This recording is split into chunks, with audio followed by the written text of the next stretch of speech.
Hello बच्चों। हम लोग बेटा स्टार्ट करते हैं अपना फिजिक्स का एनालिसिस। बेटा देखिए क्वेश्चन नंबर 1 क्या दिया हुआ है यहाँ पे।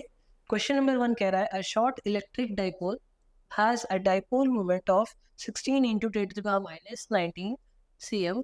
The electric potential due to the dipole at a point at a distance of 0.6 meter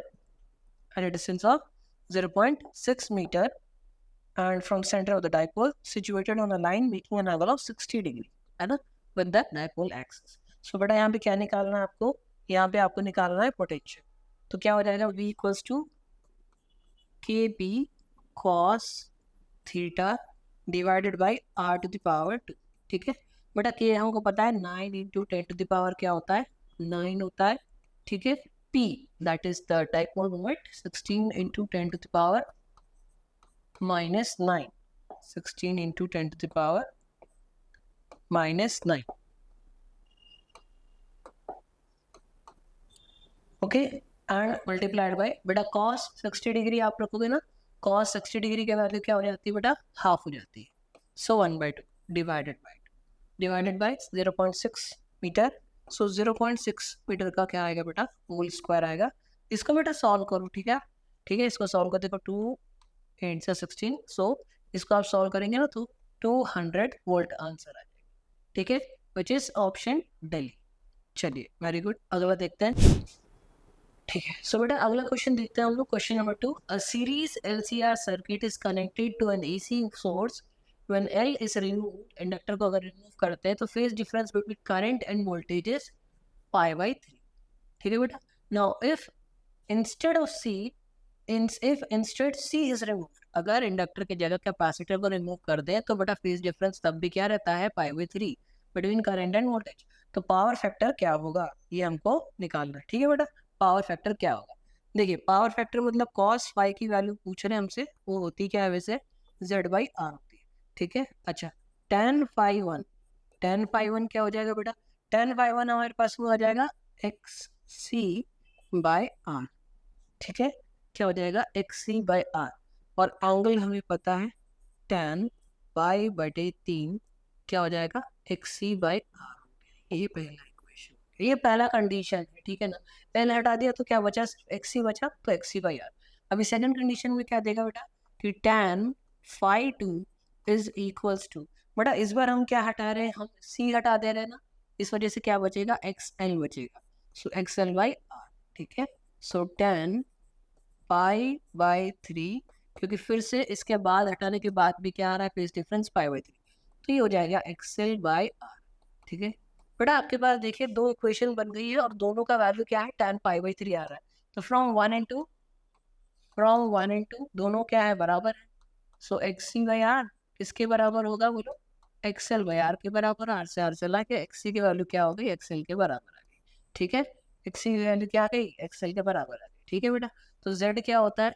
Z होता है √R² plus XC minus XL का होल स्क्वायर। अब ये दोनों तो एक दूसरे के बराबर है, तो बेटा 0 हो जाएगा। Z का वैल्यू क्या आ जाएगा? यहाँ से R आ जाएगा। Z का वैल्यू क्या आ जाएगा? R आ जाएगा। ठीक, तो जब Z का वैल्यू भी R आ गया है तो मैं R की जगह यहाँ पे Z लिख सकता हूँ क्या बेटा? तो Z से Z कट जाएगा, तो cos फाई का वैल्यू क्या आ जाएगा? 1। That is option A. Option A is the right answer for question number 2। चलिए अगला करेंगे।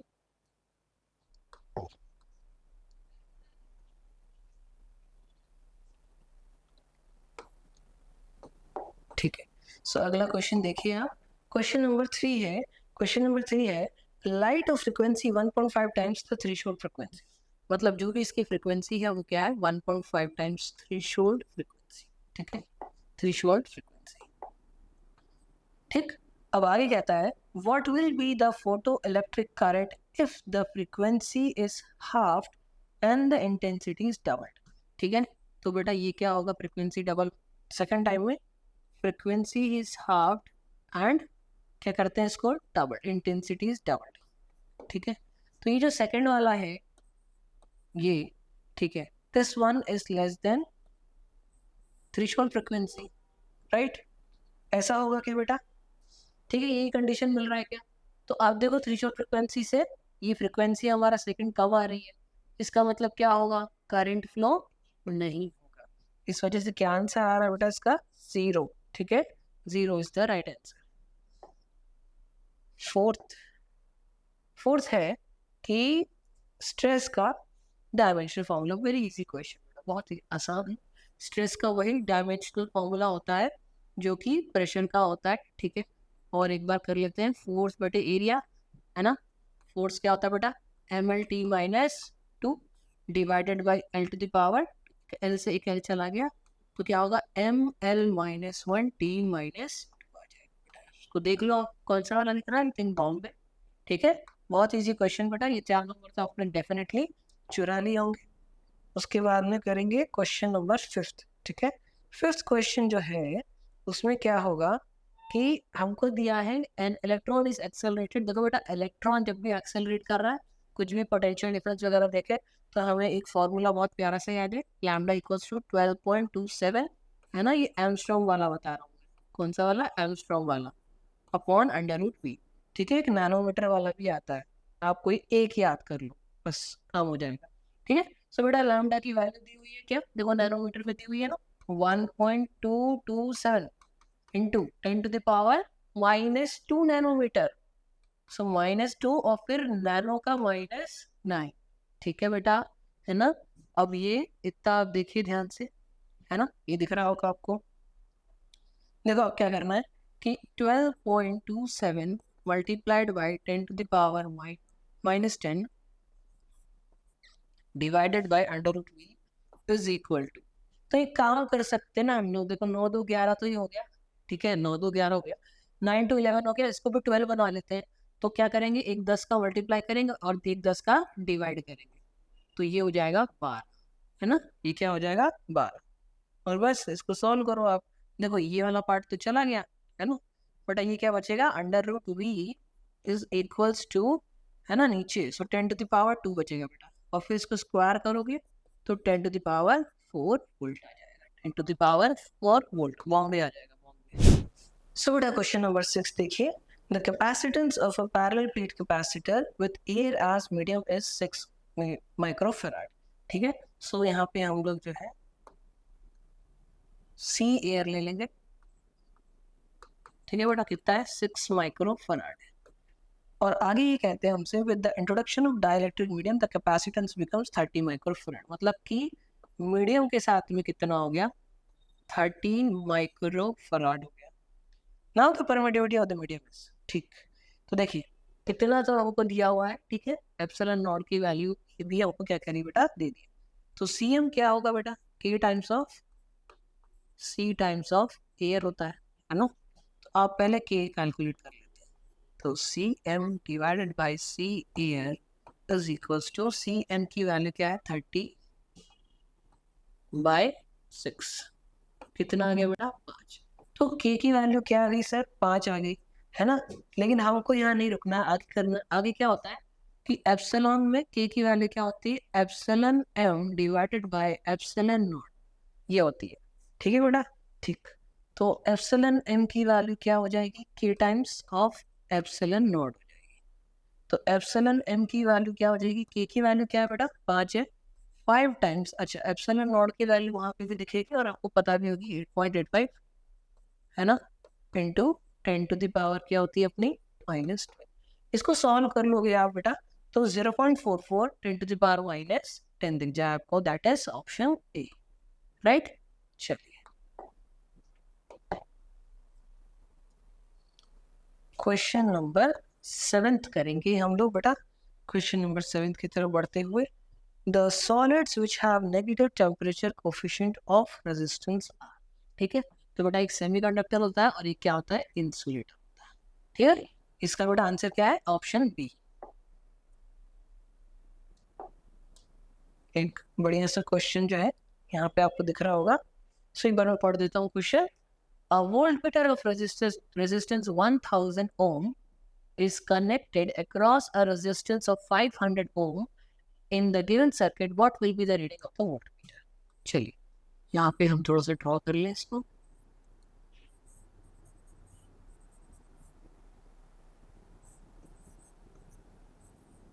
है ना, ये वाली बेटा 500 ओम है, and this one is your again 500. oh but volt meter का क्या कहा है कि 1000 ओम है और ये क्या है बेटा 10 वोल्ट है। देखो बेटा इजी क्वेश्चन है ये, काफी इजी क्वेश्चन है। इसमें क्या करना है, पहले आप नेट रेजिस्टेंस कैलकुलेट कर लो। कैसे करेंगे सर, बेटा पैरेलल में दिख रहा है। सो 500 मल्टीप्लाइड बाई 1000 बाई दोनों का एडिशन दैट इज 1500। ठीक है, 20 से 20, 5 3 15। बेटा 1000 डिवाइडेड बाई 3 कितना आ रहा है 1000/3 और 500 और है बेटा, इसको भी जोड़ लो आप।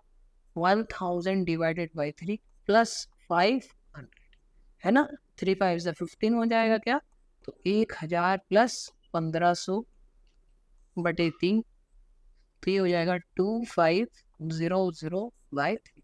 बट आर नेट आ गया, क्या आ गया, आर नेट आ गया। Net resistance of this particular circuit आ चुका है आपके पास। आपके पास वोल्ट भी है तो क्या निकालोगे बेटा, करंट है ना। V क्या होता है सर, IR होता है। I क्या होगा बेटा, V/R होगा। V क्या होता है 10 और R क्या है 2500 और बेटा नीचे 3 है ना तो ऊपर आ जाएगा 3, ये 0 से 0 चला जाएगा और करंट कितना हो जाएगा 3/225 एम्पियर।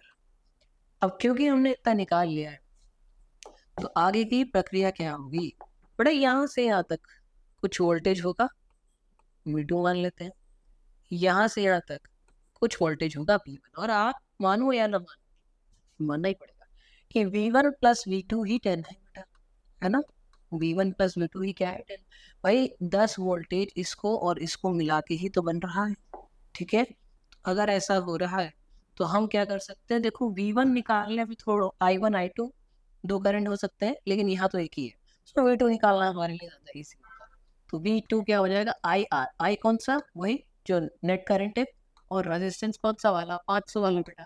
I रख दो ये वाला 3/250 और R का वैल्यू क्या है, R का वैल्यू ये लिखा हुआ मैंने 500। ठीक है, सो 250 2 500 बेटा 6 वोल्ट आ गया। तो V1 प्लस V2 अगर 10 होता है तो V1 क्या होगा 10 माइनस V2, तो V1 क्या होगा 10 माइनस 6 क्या 6, तो कितना आ गया आंसर 4। ठीक है, इजी अच्छा सा क्वेश्चन था ये। Okay, next question. सो बेटा क्वेश्चन नंबर 9 देखेंगे हम लोग। A screw gauge has least count of 0.01 mm and there are 50 deviations in the circular scale। तो आपको क्या बताना है बेटा, पिच बताना है। ठीक है बेटा, मैंने कई बार आपको बताया है कि पिच क्या होता है, एक बार घूमने में जो आगे बढ़ता है उसको हम लोग क्या कहते हैं, पिच कहते हैं। ठीक है, तो बेटा यहाँ पे पिच पूछ रहा है आपसे लेकिन लीस्ट काउंट इन्होंने दिया हुआ है। तो बेटा लीस्ट काउंट क्या होता है, pitch divided by number of divisions. ठीक है, नंबर ऑफ डिविजन्स। तो लीस्ट काउंट आपको आई थिंक दिया है 0.01, बट अब पिच पूछ रहा है इस बार, है ना। तो आप क्या करोगे, डिवीजन 50 लिख दोगे और पिच को क्या करोगे निकालने के लिए मल्टीप्लाई, तो बेटा एक पॉइंट इधर आ जाएगा तो 0 पॉइंट क्या हो जाएगा 5 हो जाएगा। ठीक है, एमएम में चल रहा था तो एमएम में ही रहेगा। 9th का क्या हो जाएगा बेटा, ऑप्शन ए हो जाएगा। ठीक है, 10th देखते हैं, आइए।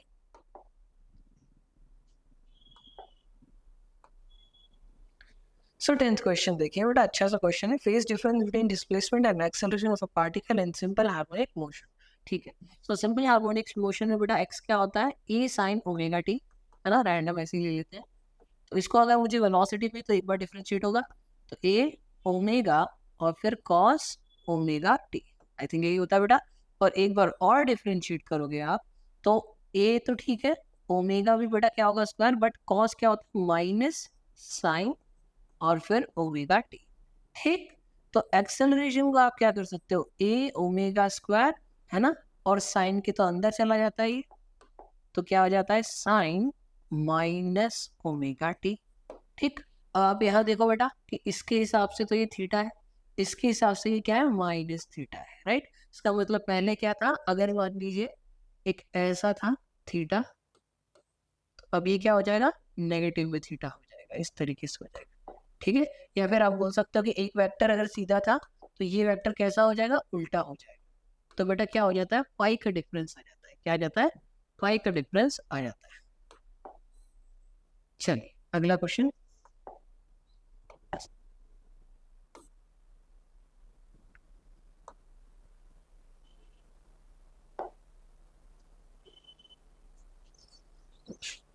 solenoid beta. A long solenoid of 50 centimeter length having 100 turns carries a current of 0.5 ampere. The magnetic field at the center of the solenoid is. ठीक है, इसको सॉल्व करने के लिए पहले आपको क्या करना पड़ेगा, number of turns per unit length निकाल लीजिए, क्योंकि ये स्मॉल एन ही यूज करते हैं ना हम लोग। फॉर्मूला में देख लीजिए कितना बेटा 100 टर्न बोल रहा है, और लेंथ कितनी है इसकी, लेंथ 50 सेंटीमीटर है, तो सेंटीमीटर पर मीटर बेटा 0.5 है ना, तो ये हो जाएगा आपके पास में 200। अब इसका फॉर्मूला जो होता है सेंटर वाला वो क्या होता है, mu not an multiplied by the current that is I. ठीक है, म्यू नॉट क्या होगा बेटा 4 पाई 10 टू द पावर -7 है ना, मल्टीप्लाइड बाय बेटा क्या है, मल्टीप्लाइड बाय क्या है बेटा बोलो, 200 इंटू 2.5 है ना। सो BC की वैल्यू आप कैलकुलेट कर लीजिए यहाँ से, देखिए 200 मल्टीप्लाई होगा तो 25 इंटू 20, 500 तो यहाँ से आ गया, क्या आ गया 500 तो यहाँ से आ गया, और ये क्या आ गया 4 पाई, और ये क्या आ गया -7 आ गया। ठीक है, सो यहाँ से B इंटू C का वैल्यू क्या हो जाएगा, कैलकुलेट कर लेते हैं।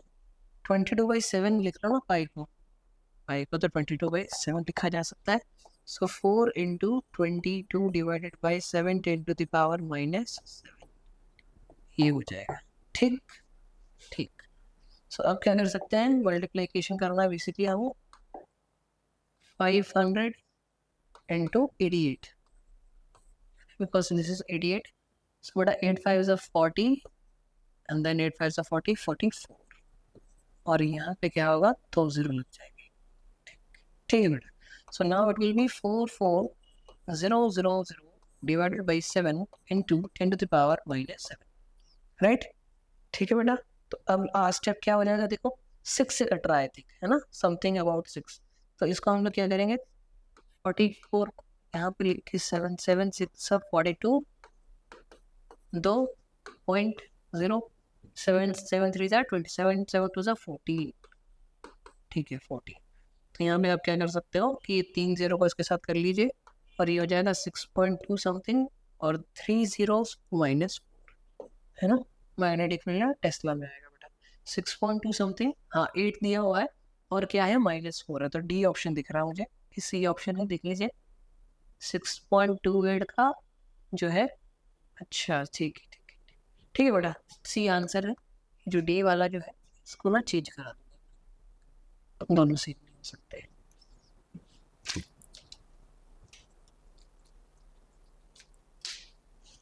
ठीक है, सी वाला ऑप्शन बेटा, ये वाला जो है कुछ और चेंज करा दूंगा मैं। चलिए अगला क्वेश्चन करते हैं।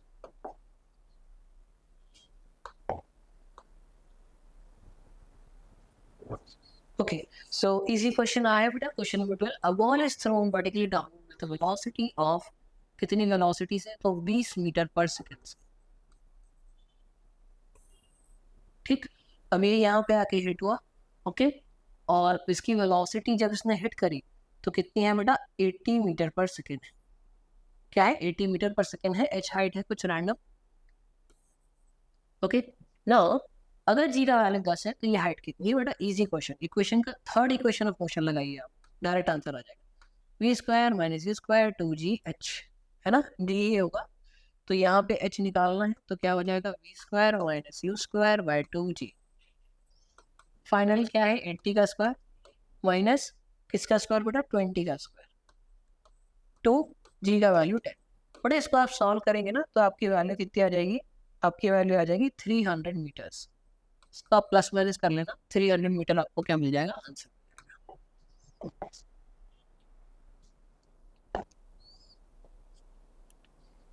सो क्वेश्चन नंबर 13 कहता है पार्टिकल है, इसका वेलोसिटी हमको इक्वेशन के फॉर्म में दिया है, v = 2t to the power 3 है ना, और एवरेज स्पीड निकालना है, तो एवरेज स्पीड होता है total distance by total time taken, ठीक, तो टोटल डिस्टेंस निकालना पड़ेगा dx/dt है ना, यही तो लिख सकते हैं वेलोसिटी को, सो 2t to the power 3, so dx क्या हो जाएगा बेटा 2t to the power 3 multiplied by dt है ना, इंटीग्रेशन आपको समझ दिया हुआ है, कहाँ से कहाँ इंटीग्रेट करना है बेटा, ये 0 से x इंटीग्रेट होगा, और ये 0 से कहाँ तक इंटीग्रेट हो जाएगा हमारा 3 सेकेंड तक। सो x की वैल्यू क्या आ गई, करें integrate 2r t to the power 4 divided by 4, और लिमिट कहाँ से कहाँ लग गई, 0 से 3 तक, तो ये क्या हो जाएगा, 2 हो जाएगा। सो x की वैल्यू क्या आ गई, देखो t to the power 4 by 2 0 से 3 तक। चलिए अब x क्या हुआ, 1/2 को बाहर निकाल लो आप, 3 to the power 4 minus 0 to the power, है ना, बट इसको सॉल्व करोगे तो x की वैल्यू कितनी आएगी, 40.5, 40.5, है ना, और ऑब्वियस है कि x मीटर में ही हमने दिया था तो ये मीटर में आ जाएगी। एक स्टेप कंप्लीट हो गया। अब फाइनल स्टेप, टोटल डिस्टेंस कितना है जो आया है 40.5 metre by time taken that is 3, इसको सॉल्व करेंगे ना तो बेटा आपका आंसर आ जाएगा 13.5, ठीक है, 13.5 मीटर।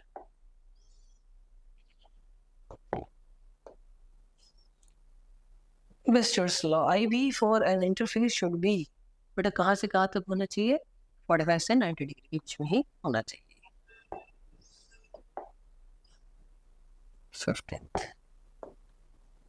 15th क्वेश्चन देखते हैं। 15th क्वेश्चन ये रहा। So question है, array is incident at a angle of incidence I on the surface of a small angular prism with an angle of prism A and emerges normally from the opposite surface. If the refractive index of the material of the prism is mu, then the angle of incidence is nearly equals to. तो delta क्या होता है, mu minus वो into ए, है ना, ये चीज़ होती है, हमको ये पता है, राइट, ये फर्स्ट इक्वेशन होती है बेटा। और क्या होता है, angle A plus delta I plus E के बराबर होता है ना, ये दो चीज़ हमको पता है, आई प्लस ई के बराबर होता है। अब उसने कहा है कि इट इमर्जेस नॉर्मली, है ना, नॉर्मली जो है बाहर निकल जाता है इस तरीके से, नॉर्मली बस ऐसे निकलता है, ठीक है। तो ई का वैल्यू क्या होगा बेटा, 0 हो जाएगा। इसका मतलब ए प्लस डेल्टा इक्वल्स टू सिर्फ और सिर्फ क्या बचेगा, आई बचेगा। और अब बनेगी ये हमारी क्या, सेकेंड इक्वेशन।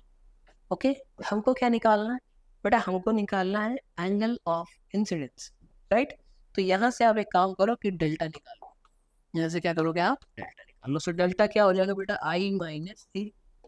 अब इस डेल्टा को उठा के क्या करेंगे, फर्स्ट इक्वेशन में प्लेस कर देंगे, ठीक, रख दीजिए, I minus A equals to A into mu minus A. तो आपको दिख ही रहा होगा जो मुझे दिया है क्या, कि ए से ए चला जाएगा, ठीक। तो आई की वैल्यू देखिए डायरेक्टली मिल गई ना हमको, ए इंटू क्या मिल गई, ए इंटू आगरा बेटा, Agra 60। Two cylinders A and B of equal capacity are connected to each other via stopcock. Now, A contains an ideal gas at standard temperature pressure. B is completely evacuated. The entire system is thoroughly insulated. The stopcock is suddenly opened. The process is. बेटा बताओ, यहाँ पे सिर्फ एक ही line है जो आपको पूरा बता देगी कि क्या हो रहा है। क्या ये आपको दिख रहा है इतना, है ना। अभी मत बोलना आइसोथर्मल सर, अरे वही पूरे सिस्टम को इंसुलेट कर दिया है, एडियाबैटिक, न हीट आएगी न हीट जा सकेगी। इंसुलेट का मतलब वही तो होता है। तो 16th का क्या हुआ, दिल्ली हुआ, राइट, दिल्ली। 17th क्वेश्चन देखिए, for which one of the following Bohr model is not valid, ठीक है, neutron atom singly ionised, neon atom, hydrogen atom singly ionised, helium atom. So बेटा ये जो होता है ना, ये वैलिड होता है सिर्फ सिंगल इलेक्ट्रॉनिक कॉन्फ़िगरेशन के लिए, ठीक है, और नियॉन में सिंगल इलेक्ट्रॉन नहीं होता, ज़्यादा होता है। So which is not valid for Bombay, ठीक है, that is singly ionised neon atom.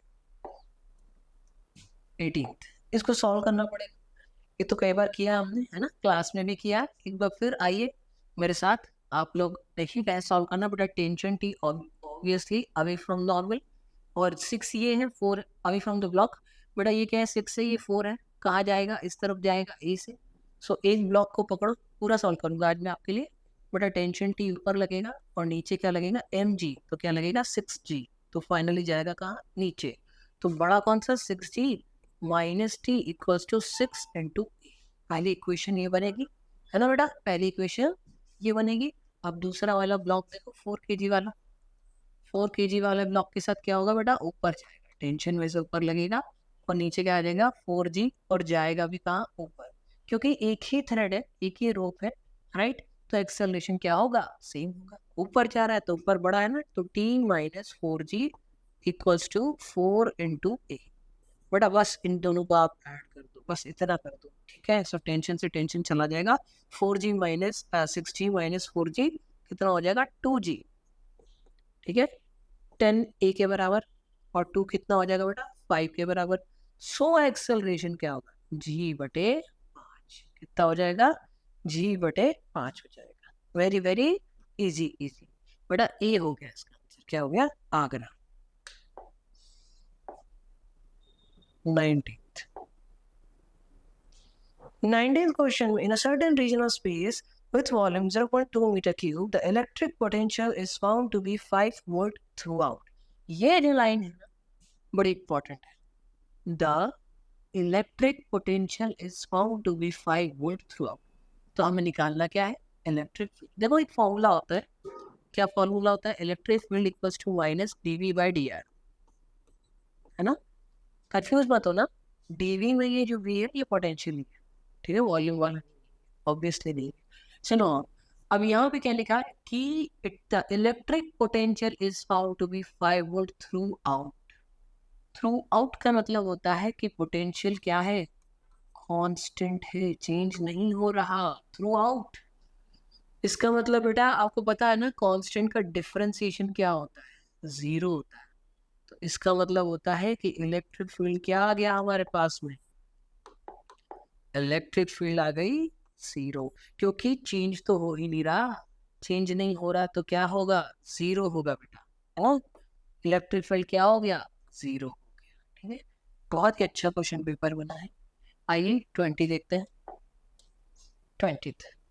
20th question है, फोर्स है आई जे के कैप, ठीक है। R1 क्या है, 2 आई कैप जे कैप 2 के कैप, एंड टॉर्क हमको अबाउट R2 बताना है। कभी भी अबाउट बोलता है ना, एक चीज तो तय है कि आपको R1 माइनस R2 तो करना ही। तो 2 में से 1 गया तो 1 बचा, 2 में से 1 गया फिर 1 बचा, और 2 में से 1 गया तो फिर से 1 बच गया आपके पास में मीटर में। और फोर्स क्या है, यही है क्या, आई कैप प्लस जे कैप प्लस के कैप। क्या होता है सर, टॉर्क बताइए, R क्रॉस F होता है सर, सही बात है। तो टॉर्क अच्छा आएगा, वो भी वेक्टर ही होगा ना, ठीक है। तो लिख दो फिर आई कैप जे कैप के कैप 1 1 1 1 1 1, बट इसका आंसर 0 होगा हमेशा। जब भी आपको कभी 1 1 1 2 2 2 2 आएगा, 3 3 3 कुछ भी हो सेम है अगर, तो 0 ही होता है, ठीक है। क्या होगा 0, तो डी ऑप्शन क्या है बेटा अपना करेक्ट आंसर होता है। 21 देखिए, 21 में क्या हो रहा है कि the energy equivalent of 0.5 gram of substance S, ठीक है। सो ई क्या होता है बेटा, mc² होता है ना, ये तो हमको मालूम, तो निकाल लेते हैं। फिर आइए 0.5 और ग्राम, सो -3, अरे बोलो यही होगा, ठीक है। और c² मतलब 3 इंटू 10⁸ का, तो 9 इंटू 10⁻16, ठीक है। ठीक है बेटा, सर 9 5 45 हो जाए, 4.5 मल्टीप्लाइड बाई 10⁻30। देखो मेरा कहा है, Delhi, I think Delhi is the right answer, बढ़िया दिल्ली। चलिए 22 कह रहा है, the mean free path for a gas with molecular diameter d and number density n can be expressed as.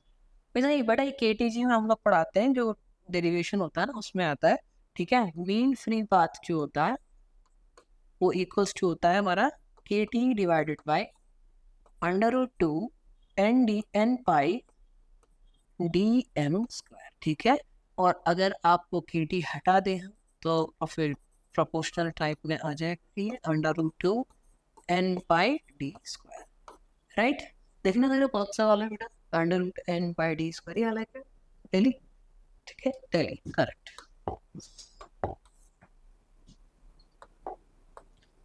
देखिए कितना इजी इजी क्वेश्चन आते हैं। देखिए A wire of length capital L, area of cross section A is hanging from a fixed support. And the length of the wire changes from 2 L1. ठीक है ना, इससे था ये wire. Okay, now the length of the wire is changes to L1 when the mass M is mass capital N को इसके साथ लटका दिया. तो यंग्स मॉडुलस बता दो, बस इतना सा क्वेश्चन. आपको अगर याद हो तो डेल्टा एल क्या होता है, F L by A gamma, है ना, और यही गामा चला एप्सिलॉन. एफ एल बाई ए और चेंज इन लेंथ, भैया पहले लेंथ ये था, अब लेंथ क्या हो गया, ये हो गया. पहले लेंथ एल था, अब लेंथ L1 हो गया. तो चेंज क्या होगा, चेंज ये होगा कि इसमें से इसको घटा दो, यही चेंज होगा.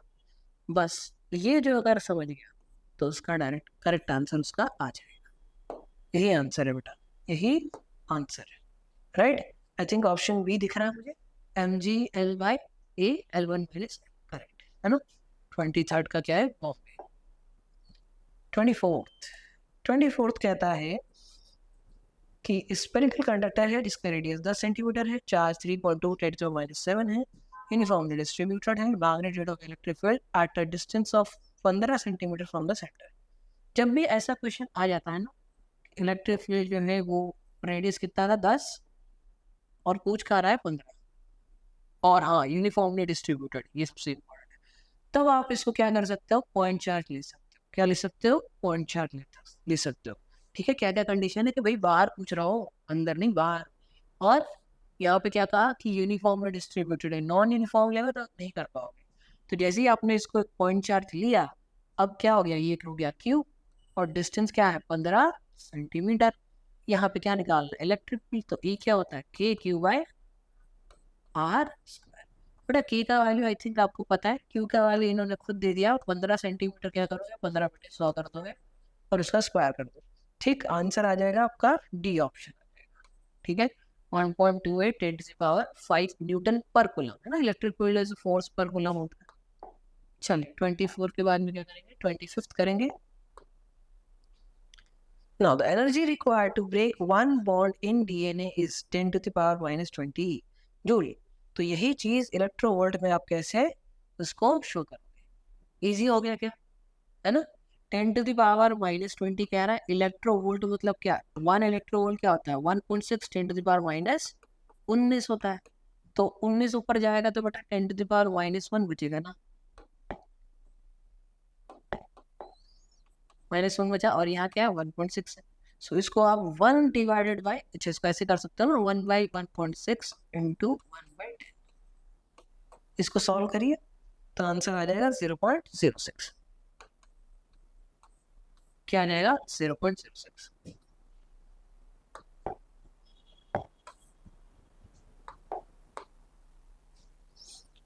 अगला क्वेश्चन की तरफ. A body weighs 72 Newton on the surface of the Earth. What is the gravitational force on it at a height equal to the half of radius of the Earth? ठीक है. सो बेटा क्या करेंगे यहाँ पे, देखो आप कि half of the radius of the earth. तो इसका मतलब कौन सा फॉर्मूला लगना है, पहले तो G equals to G divided by 1 + h/r का होल स्क्वायर लगेगा. ठीक है, ये ही फॉर्मूला लगना है. ठीक है, जब भी h जो होता है ना, h वो आर के टर्म्स में हो जाता है, तो आप ये फॉर्मूला लगाओगे ऊपर जाने के लिए, डेप्थ का फॉर्मूला सेम होता है. राइट, क्योंकि आप इसको कैसे सॉल्व करते थे, आपको पता ना, एक फॉर्मूला एक है ग्रेविटेशन में, फॉर्मूला है ये वाला 1 + h/r का होल स्क्वायर. फिर बड़ा ये ऊपर चला जाता था, है ना. तो जब ये ऊपर जाता था तो क्या हो जाता था, ये हो जाता था जी, यहाँ पे है ना 1 + h/r टू द पावर -2 हो जाता था. और इसको आप क्या करते थे, नीचे लेकर आते थे, तो ये आ जाता है जी 1 - 2, ये -2 आ गया, और h/r. ये आप तब करते थे जब बेटा यहाँ पे कंडीशन होती थी, है ना. मैंने बताई हुई थी ये चीज कि ये h/r is far less than, तब ये करते थे. बट यहाँ पे तो r/2 हो गया h का value, so h/r is now not far less than 1. तो ये फॉर्मूला आप नहीं लगा सकते. ये फॉर्मूला आप तब लगाओगे जब 5 किलोमीटर 10 किलोमीटर ऐसा कुछ देगा. ठीक है, ये फॉर्मूला तब लगाओगे जब ये रेडियस के टर्म्स में ही आपको h दे दिया, जैसे कि यहाँ। चलिए अब इसे करें तो बेटा g क्या हो जाएगा 1 प्लस r बाई 2, है ना, 1 plus r divided by 2 by r, और इसका क्या करेंगे स्क्वायर करेंगे, r से r चला जाएगा। ठीक है बेटा, इसको सॉल्व करोगे ना तो ये आ जाएगा 4/9 g, क्या आ जाएगा 4/9, 3/2 टर्म्स में 4/9 आ जाएगा। अब क्या करना है एम जी, है ना, जी तो आ गया। अब यहाँ पे मैं m और g डैश कर दूं तो बेटा m की वैल्यू तो निकाल लो पहले। m क्या होता है mass force by gravity, force कितना 72 न्यूटन डिवाइडेड बाय 10, 7.2, तो 7.2 मल्टीप्लाइड बाय 4/9 इंटू 10। बेटा इसको सॉल्व करेंगे ना तो आपके पास वैल्यू देखना 32 आ जाएगी। कितनी आ जाएगी 32 न्यूटन। 32 कहाँ है बेटा Delhi.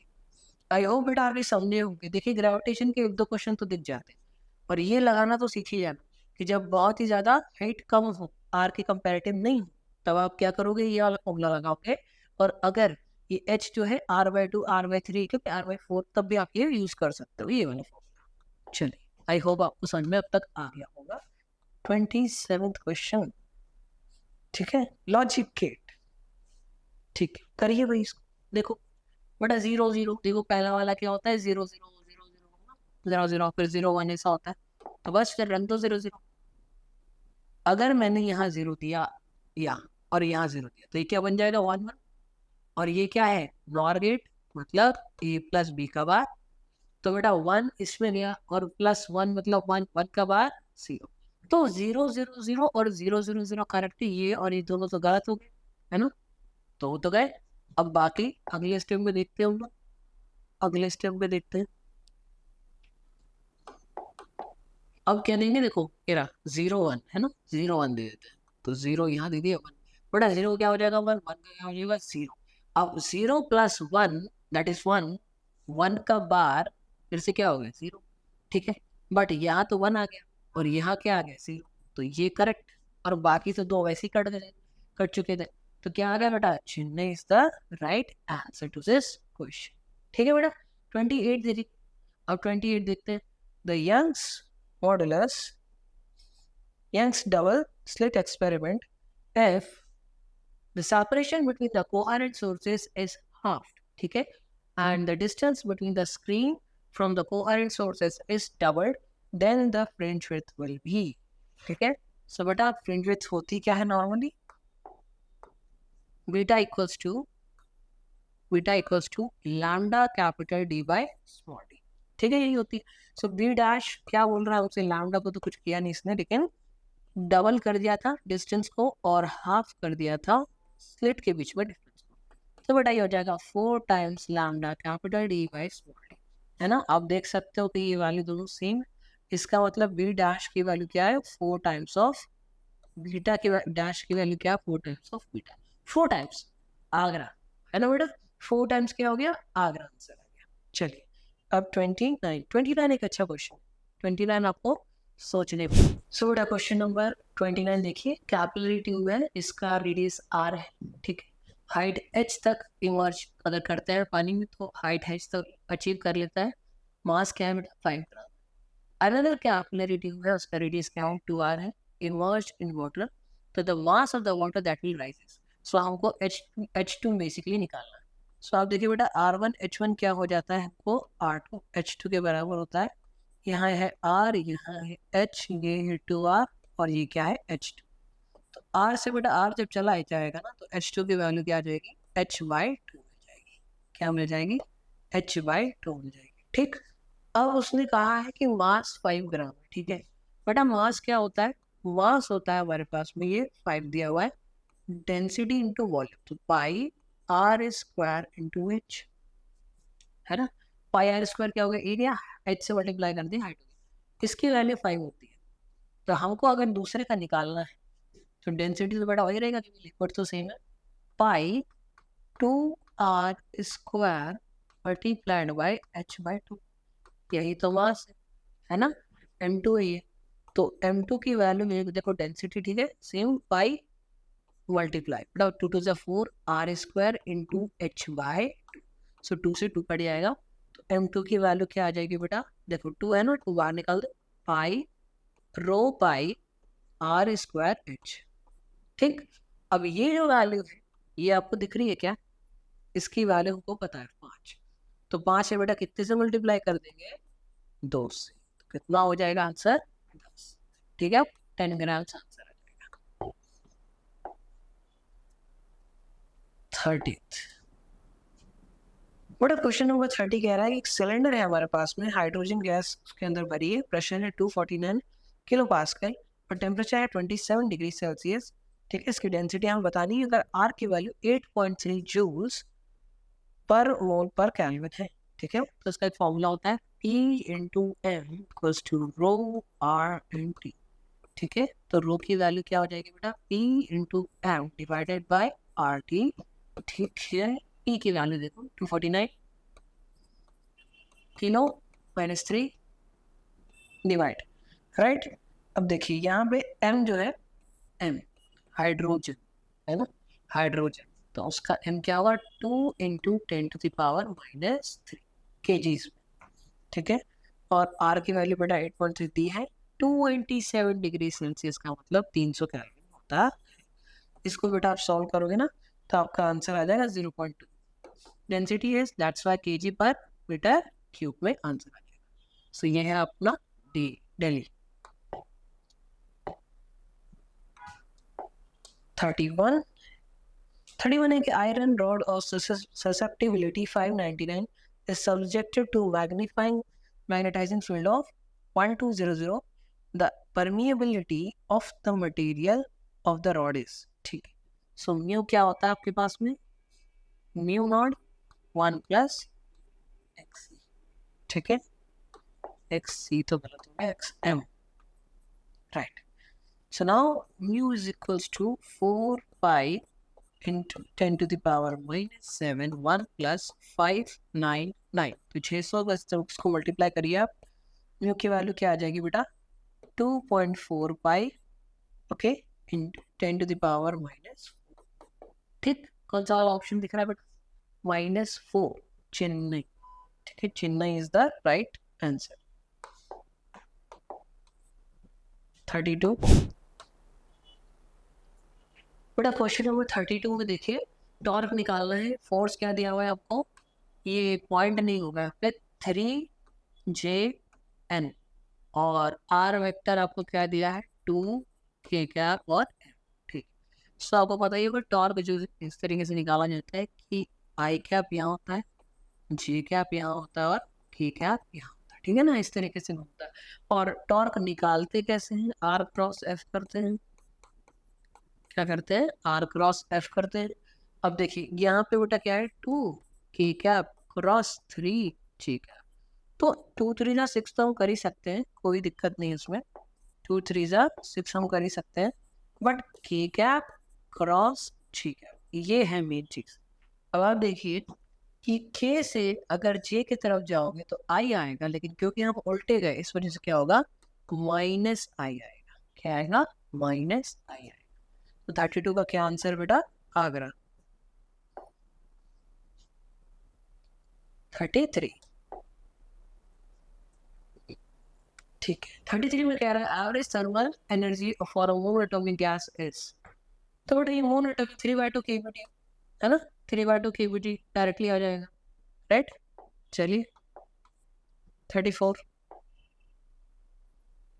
assuming that the light of wavelength 600 nanometer is coming from a star, the limit of resolution of telescope whose objective has diameter of 2 meter is. ठीक है, रिजोल्विंग पावर पे है 1.22 लैम्डा बाय कैपिटल टी है ना, यही होगा.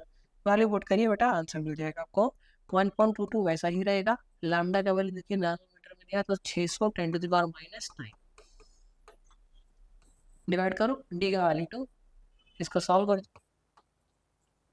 But इसको solve करोगे ना तो किसकी वैल्यू हो जाएगी 3.66 into 10 to the power minus 7 आ जाएगी. ठीक है, 3.66 into 10 to the power minus 7 आ जाएगी.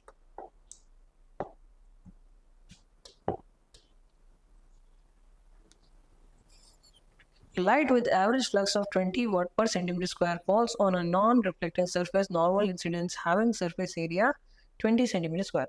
The energy received by the surface during the time span of 1 minute is. ठीक, देखिए यहाँ पे एक चीज अच्छा हो गया कि सेंटीमीटर स्क्वायर तो सेंटीमीटर स्क्वायर है ना, नहीं तो चेंज करना पड़ता। चलिए, तो intensity I is equals to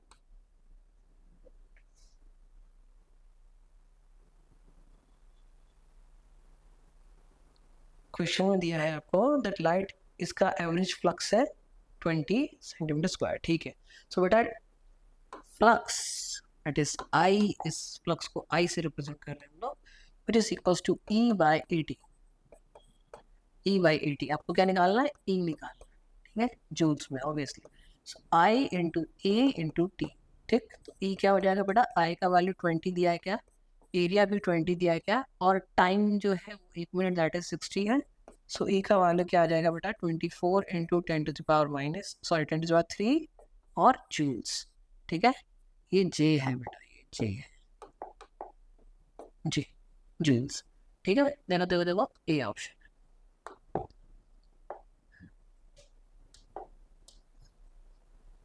Okay, so 36 में the ratio of contributions made by the electric field and magnetic field components to the intensity of electromagnetic wave is। बड़ा ये तो रिपीटेड क्वेश्चन है, याद करो, इसमें ऑप्शन सेम हो गए थे, 1:c 1:c हो गया था, राइट। तो स्टिल वो दोनों आंसर नहीं थे, इस वजह से आपको बोनस नहीं मिला था। और इसका आंसर क्या है बताइए, इसका आंसर है टेली 1:1। ये मैंने सॉल्व कर रखा है पूरा, आप देख सकते हैं पुराने वीडियोस में। चलिए अगला 37 देखेंगे। बट 37 में क्या, which of the following graph represents the variation of resistivity with temperature with copper. But copper metal है ना, तो कैसे बढ़ता है, इस तरीके से बढ़ता है ना, कॉपर मेटल है ना, तो बेटा इस तरीके से आगे की ओर बढ़ता है।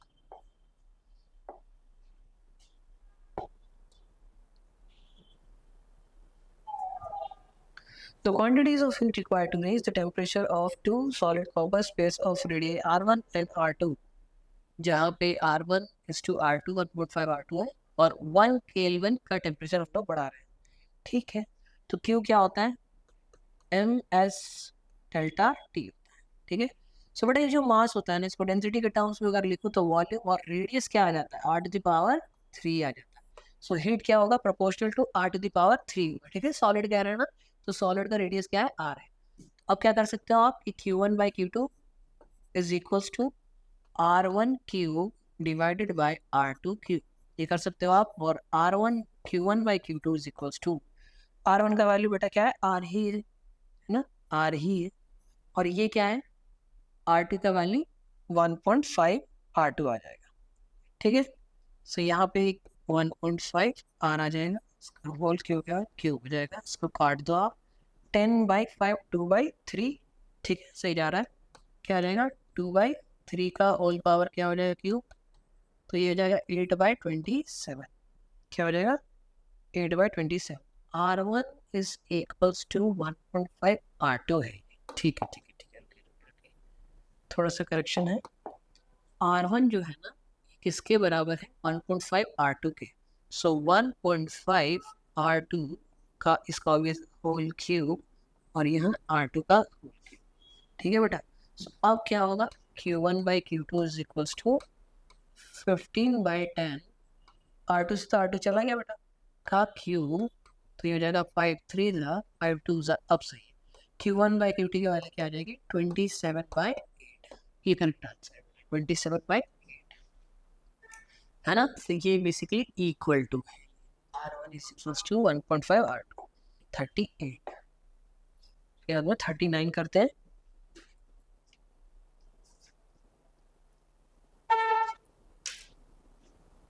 सो रेजिस्टर वायर है बेटा, है ना, which is connected in the left gap of meter bridge balances 10 ohm resistance in the right gap at a point which divides the bridge wire in the ratio 3:2.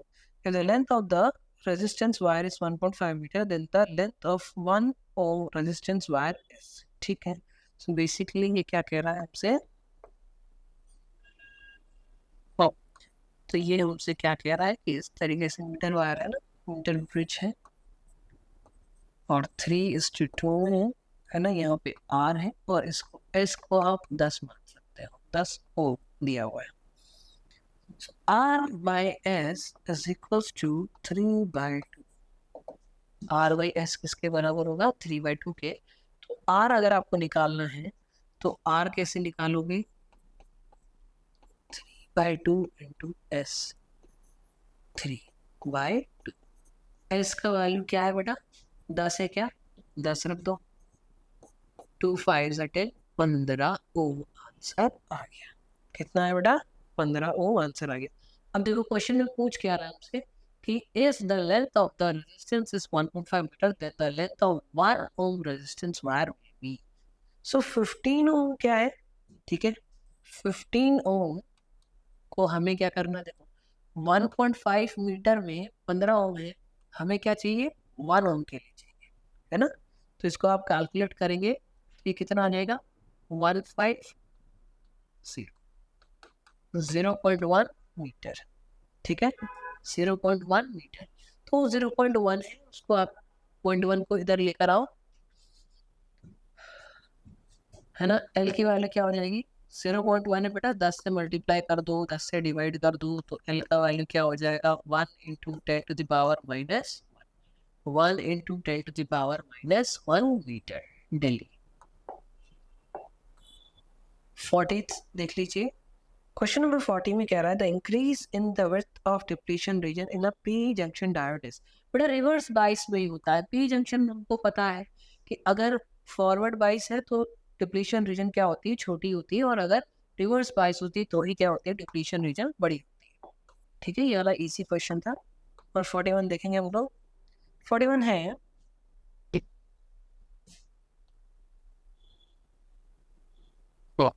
a 40 microfarad capacitor is connected to a 200 volt 50 hertz AC supply. The RMS value of the current in the circuit is। सबसे पहले क्या करना पड़ेगा? XC निकालेंगे हम लोग, 1/2F, है ना, 1/2F pi and then C which is equals to 1/2। F का वैल्यू 50, पाई का वैल्यू pi, C is given to be 40 microfarad. तो ये क्या आ जाएगा? XC आ जाएगा, ठीक है, 7.9 10⁻⁻6, सॉरी +6, ठीक है, 7.9 10⁻+6। XC आ गया है तो IRMS आने में अब ज़्यादा समय नहीं लगेगा। IRMS इज इक्वल्स टू, आई क्या होता है? V/R, है ना। V का वैल्यू कितना बेटा? 200। सो 200 divided by this value which is 7.9 10⁻+6, ऊपर जाके -6, इसको सॉल्व करिए, 2.5 एम्पियर आंसर आ जाएगा। 41 हो गया है। 42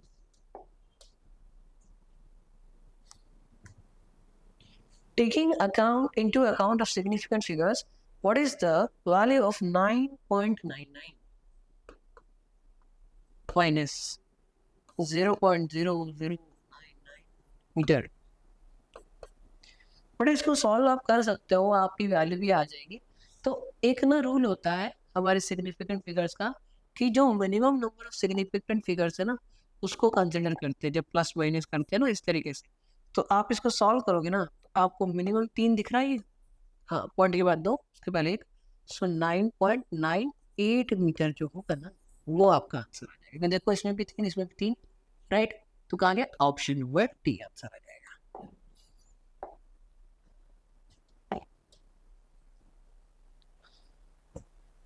क्वेश्चन नंबर 44 बेटा, ये क्वेश्चन नंबर 43। ओके, पहले 43 फिर 44, ठीक है। ड्रिफ्ट वेलोसिटी पे क्वेश्चन है। A charge particle have drift velocity of 7.5 10⁻⁻4 metre in an electric field of this much has a mobility. Mobility क्या होती है बेटा? हाँ, mu equals to mod VD by E, ये होती है आपकी मोबिलिटी, है ना। ड्रिफ्ट वेलोसिटी आपको दी गई है, कितनी दी गई है बताइए? 7.5 multiplied by 10 to the power -4 meter per second, electric field 3 into 10 to the power -10, right. So इसको आप सॉल्व करेंगे ना, तो 2.5 into 10 to the power क्या हो जाएगा? 6 आ जाएगा, ठीक है, मोबिलिटी आ जाएगा 2.5 into 10 to the power 6। और बेटा इसका आंसर करेक्ट क्या है? डेली। अब करेंगे 44, जो कि मैं आपको कुछ बताना चाह रहा था कि ये सवाल PYQ ही है और ये क्वेश्चन हमने कई बार क्लास में किया है। ठीक है, देखो एक गिटार है A, है ना, और एक B, दोनों ही सेम मटेरियल से बने हुए, स्लाइटली आउट ऑफ ट्यून है, बैंड फ्रिक्वेंसी 6 है। अगर ये FA है इसकी फ्रिक्वेंसी, तो FB ये होगा। तो बेटा FA माइनस FB यही तो होता है beat frequency, that is 6। Okay, अब ये हमें नहीं पता कि प्लस है 6 या माइनस 6 है ना। अब क्वेश्चन में अगर आगे बढ़े तो बेसिकली फ्रिक्वेंसी ऑफ बी पूछ रहा है। सो बेटा FB क्या हो जाएगा, 6 प्लस माइनस FA हो जाएगा। प्लस माइनस का मतलब हमें नहीं पता। देखो FA क्या है, माइनस FB है, और प्लस माइनस क्या है 6। ठीक है, तो इसी को अगर मैं सही से लिखूँ तो ये लिखूंगा, है ना, 6 प्लस माइनस। हमको कोई आइडिया नहीं है कि कौन सा वाला वैल्यू को लेना है। अब देखो आप कि अगर यहाँ पे कह रहा है कि when the tension in B is slightly decreased, so tension क्या, फ्रीक्वेंसी जो होती है ना, वो proportional to under root T होती है। तो जब आपने टेंशन को कम किया तो फ्रीक्वेंसी को बेसिकली आपने क्या किया, कम किया, है ना। तो क्या हुआ, the beat frequency increases to 7 hertz. तो बीट फ्रीक्वेंसी क्या हो गई, 7 हर्ट्ज पे इंक्रीज हो गई। ठीक है, कोई इशू नहीं है। लेकिन FB होता क्या, देखो, या फिर आप उसको प्लस करोगे या माइनस करोगे। FA की वैल्यू कितनी है, 530। तो उसको अगर मैं ऐड कर दूं तो 590 हो जाएगा। कितना ऐड करूंगा भाई, 6 ऐड कर सकता हूँ मैक्सिमम, है ना। 530 में एक सेकेंड अगर मैं 530 में 6 ऐड करूंगा तो 5 क्या हो जाएगा, 36 हो जाएगा। और अगर मैं 530 में 6 माइनस करूंगा तो 524 हो जाएगा, है ना। ये दोनों ही हो सकता है। अब आप फिर से यहाँ पे देखो कि भैया फ्रिक्वेंसी कम हुई थी क्योंकि टेंशन कम हुआ था। तो टेंशन कम, फ्रिक्वेंसी कम, तो कम वाली फ्रिक्वेंसी क्या करोगे आप, ऑप्ट करोगे। तो कौन सा आंसर आ गया, 524 आ गया। बहुत ही अच्छा क्वेश्चन है। मैं फिर से एक बार आपको बताता हूँ कि वेट 6 दिया गया था, ठीक है, इसका टेंशन क्या किया, कम किया, तो फ्रिक्वेंसी कम हो गई। तो अगर 6 में ऐड करता तो क्या होता, 536। अगर 6 में घटा था 524। बट क्योंकि यहाँ पे फ्रिक्वेंसी कम हो रही है तो बेटा ज़्यादा लोगे कि कम लोगे, फ्रिक्वेंसी कम हो रही है ना, ऑब्वियसली कम लोगे। तो 524 आंसर आ जाएगा, ठीक है, जो कि 44 का करेक्ट आंसर है। 45th, two particles of mass 5 kg and 10 kg respectively are attached to the ends of the rigid rod length 1 meter, ठीक है, जिसका negligible mass है। The central mass of the system from 5 kg particle is nearly, तो 5 kg जो particle है ना उससे बताना है। ठीक है, तो देखिए यहाँ पे क्या करना है कि m1 into D plus m2 into, या फिर इसको जैसे नहीं ऐसे लिखना चाहिए, m1 into 0 plus m2 into D divided by m1 plus 0 तो लिया सर आपने क्योंकि 5 kg से ही बोल रहा है वो, तो उसका डिस्टेंस क्या होगा, 0 ही हो जाएगा ना बेटा। तो यहाँ पे 5 मल्टीप्लाइड बाई 0 और plus 10 multiplied by 1 metre, I think 1 metre, हाँ 1 मीटर, और 5 प्लस 10 15। तो बेसिकली 10/15, 5 2 जा 5, 5 3, सो 2/3 मीटर आपका आंसर आ जाएगा। ठीक है, 67 सेंटीमीटर, क्या है आंसर बेटा, 67 centimetre. 46, when a rod of 1 kg is hung from the wire, then the extension is 12. When a wire of 1 kg is hung, ठीक है, सो बेटा चेंज कितना आ गया, 1 mm का आ गया, डेल्टा एक्स बेसिकली आ गया, और मास दिया हुआ है आपको 1 kg, और क्या कह रहा है, एनर्जी स्टोर। ठीक है, सो बेटा एक काम कर सकते हैं क्या, mg जो है वही टेंशन है और वही की एक्स के बराबर है, तो k क्या हो जाएगा, mg डिवाइडेड बाय x, और डेल्टा x कोई सेम बात है। मास कितना 1 kg, ये कितना है 10, 1 mm, बेटा 1 mm का मतलब क्या हो गया, -3। ठीक है, अच्छा एक सेकेंड, एक्सटेंशन 1 मीटर में 2 मीटर, कोई बात नहीं, 2 मीटर लिख लेते हैं। 2 मीटर यहाँ भी आ जाएगा और यहाँ भी क्या आ जाएगा, 2 मीटर आ जाएगा। ठीक, सो अब इसको 1/2 इंटू 10⁴ बटा 3 और 1 4 0.5 इंटू 10⁴ या फिर 5000 के की वैल्यू आ गई। अब एनर्जी जो पूछ रहा है आपसे, हाफ के डेल्टा एक्स का हाफ बटा के का वैल्यू क्या है, देखो देखो देखो 5000 तीन मिनट करके निकालिए, 5300 मल्टीप्लाइड देखो 2 है ना, सो 2 इंटू 10⁻³ और इसका क्या स्क्वायर। ठीक, इसको बेटा आप क्या करोगे, सॉल्व करोगे, तो जैसे ही आप सॉल्व करोगे ना तो आपके पास में आंसर आ जाएगा 10 मिली जूल आ जाएगा। ठीक है, इसको सॉल्व कर लेना, आप स्पीड स्टॉप कर ही सकते हो। 46 का क्या आ गया, आ गया 47।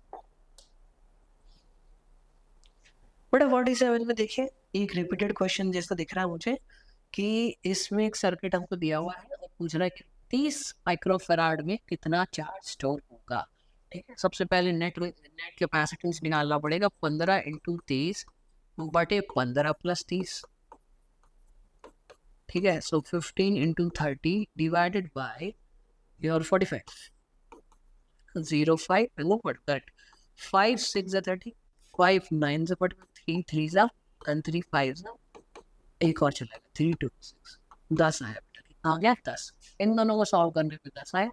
अब 10 और 90 को भी कर डालो, 10 into 90 by 10 plus 90, 10 into 90 by 10 plus 90 that is 100, 0 से 0 0 से 0 बेटा 9 आ गया।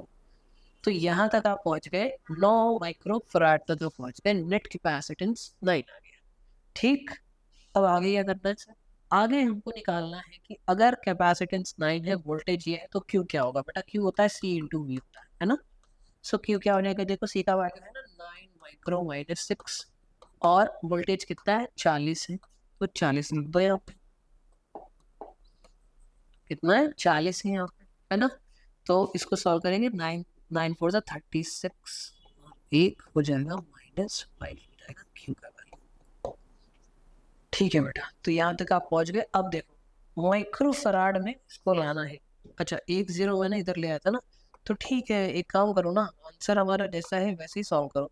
9 9 4 से 36, ये वाला 0 यहाँ और 10⁻⁻6, तो ये आ जाएगा 360 माइक्रो माइक्रो कुलाम आ जाएगा, चार्ज है तो माइक्रो कुलाम आ जाएगा। ओके, तो बेटा नेट क्यू आ गया। अब ये क्या होता है ना, सीरीज में है ये, इसका मतलब चार्ज सेम होगा, चार्ज क्या होगा, सेम होगा, इसमें भी वही होगा, इसमें भी वही होगा और इसमें भी वही होगा। तो जितना आया है ना बेटा उतना ही क्या है, आंसर है 360 माइक्रो कूलम। 47 का क्या है, आ गया। सो बेटा क्वेश्चन नंबर 48 में हमसे कह रहा है कि एक मैग्नेटिक फ्लक्स है जो कि रेजिस्टेंस, अब देखिए ना 20 नहीं है 20 ओम है, change from 20 to 30 in 5 millisecond. तो चार्ज बताना है, देखिए बेटा ये क्या होता है, -d∅dt होता है। ठीक है, so is equals to -20 - 30 divided by 5 millisecond. बेटा इसको सॉल्व आप करिए, ठीक है, इसकी वैल्यू आपके पास में आ जाएगी 4000 वोल्ट, 4000 वोल्ट आपके पास में ये वैल्यू आ जाएगी। अब देखिए करंट क्या होता है, आई होता है E/R। ठीक है बेटा, सो dq/dt आप क्या लिख सकते हो, E/R लिख सकते हो, राइट। आपको क्या निकालना है, Q निकालना है ना, सो E into T divided by R, बस हम यही सॉल्व करना है। देखिए E का वैल्यू क्या है, E का वैल्यू हम लोगों ने यहाँ से निकाल लिया 4000, मल्टीप्लाई कर दो। T का वैल्यू क्या है 5 मिली second divided by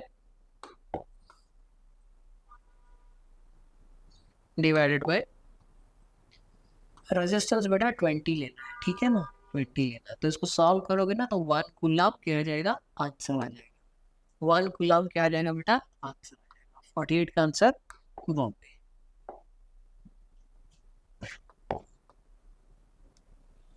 49 the combination of convex and concave lens placed in contact has power 4d। ठीक है, सो नेट दे रहा है, पावर कॉम्बिनेशन का क्या होता है, power of concave plus power of convex. ठीक है, तो ये 4d पहले दिया हुआ है और क्या कह रहा है बेटा 100, कॉनकेव का 100 सेंटीमीटर है ना, सो कॉनकेव का 100 मतलब 1/100, ठीक है। और क्योंकि सेंटीमीटर में डिवाइड करो कि मीटर में करोगे ऐसा हो जाएगा। और ये क्या है, कॉन्वेक्स है, तो ये माइनस में आता है बेटा, क्या आता है, माइनस में आता है concave. So 4 equals to -1 plus power of convex, convex मतलब पॉजिटिव में आता है, तो बेटा पावर ऑफ कॉन्वेक्स क्या हो जाएगा, 4 + 1 5 डायप्टर, ठीक है, 5 डायप्टर आंसर आ जाएगा बेटा आपके यहाँ से, ठीक है। टच पे रखा था, दूर नहीं था, इसलिए डायरेक्ट सॉल्व हो गया। चलिए, और लास्ट क्वेश्चन बेटा इस सेशन का, resolving power of microscope is maximum for, देखिए यहाँ पे माइक्रोस्कोप है, इसके पहले जो किया था टेलीस्कोप था, तो अलग अलग होता है, ठीक है, दोनों का सेम मत समझ लेना। तो resolving power is proportional to 1/λ, so 1/λ का मतलब होता है कि लैम्डा सबसे छोटा तभी रिजॉल्विंग पावर सबसे बड़ा, तो सबसे छोटा यहाँ पे तो ब्लू है ना, जितना छोटा ये उतना ज़्यादा है, तो 50 का क्या आंसर है, सी, ठीक है ना, रेड रेड टिक करके बता देना। चलिए, सो बेटा यहाँ पे क्या है, फिजिक्स के सारा हमारा खत्म हो गया है, और आई होप बेटा सारा आपको समझ में आया हो। Thank you.